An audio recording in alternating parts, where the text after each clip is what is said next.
Hello, കുറേ ദിവസമായി stitching video ഒക്കെ ചെയ്തിട്ട്. എന്നാൽ പിന്നെ ഇന്നൊരു സ്റ്റിച്ചിങ് വീഡിയോ ആയിക്കോട്ടെ എന്ന് വിചാരിച്ച്. സ്റ്റിച്ചിങ്ങൊന്നും ചെയ്യുന്നില്ല കേട്ടോ. ലാസ്റ്റ് കേട്ടോ 2 വള്ളി കൂടി ബാക്കിൽ വെച്ച് കൊടുക്കണമായിരുന്നു. അപ്പോൾ ആ പണി കഴിഞ്ഞു. എന്നാൽ പിന്നെ ബ്ലൗസ് ഒന്ന് വെച്ച് നോക്കാമെന്ന് വിചാരിച്ചു എങ്ങനെയുണ്ടെന്ന്. ഞാൻ ബ്ലൗസ് തയ്ക്കുന്ന കട്ടിങ് ബ്ലൗസ് അല്ല കേട്ടോ. കട്ടിങ് ബ്ലൗസിനേക്കാൾ എനിക്കിഷ്ടം ഇങ്ങനെ ടോപ്പ് പോലത്തെ ബ്ലൗസ് തയ്ക്കാനാണ്. ഫ്രണ്ടിൽ ടക്കൊക്കെ കൊടുത്തിട്ടും അല്ലെങ്കിൽ കട്ടൊക്കെ ആയിട്ടുള്ള ബ്ലൗസുകളോടാണ് എനിക്ക് താല്പര്യം. സ്റ്റിച്ച് ചെയ്യാനും വെയർ ചെയ്യാനും എനിക്കിതാണ് ഇഷ്ടം. ചിലർക്കൊക്കെ ബ്ലൗസ് എന്ന് പറയുമ്പോൾ കട്ടിങ് ബ്ലൗസ് തന്നെ വേണം. എനിക്ക് പക്ഷേ ഏറ്റവും കൂടുതൽ ഇങ്ങനത്തെ ബ്ലൗസാണ് ഇഷ്ടം.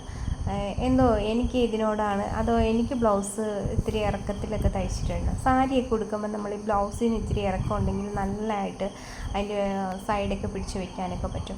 അല്ലെങ്കിൽ നമ്മളിങ്ങനെ പിൻ ചെയ്തൊക്കെ വയ്ക്കുമ്പോൾ ആ സാരി ഉടുക്കുന്നതിൻ്റെ ഭംഗിയൊക്കെ അങ്ങ് പോകും. നിങ്ങളിങ്ങനെയൊക്കെ സ്റ്റിച്ച് ചെയ്യുന്നവരുണ്ടോ എന്നെപ്പോലെ? എല്ലാവർക്കും കട്ടിങ് ബ്ലൗസിനോടാണ് താല്പര്യം. ഇങ്ങനെ സ്റ്റിച്ച് ചെയ്യുന്നവരൊക്കെ ഇപ്പോൾ കുറവാണെന്ന് തോന്നുന്നു. പിന്നെ പിള്ളേരൊക്കെ ഇങ്ങനെയുള്ള ബ്ലൗസുകൾ അധികം ഇടാറുള്ളൂ. ബാക്കി ഏജൊക്കെ ആയിട്ടുള്ളവർക്കെല്ലാം കട്ടിങ് ബ്ലൗസ് തന്നെ വേണം. ബാക്കിൽ കൈത്തയിലൊക്കെ തയ്ച്ച് അങ്ങനത്തെ ഉള്ള പണ്ടത്തെ രീതിയിൽ തന്നെ ഇപ്പോഴും ഇടുന്നവരാണ്. നമ്മളൊരു പൈപ്പിംഗ് പോലും വെച്ച് കൊടുത്താൽ അവർക്കത് ഇഷ്ടമാവില്ല.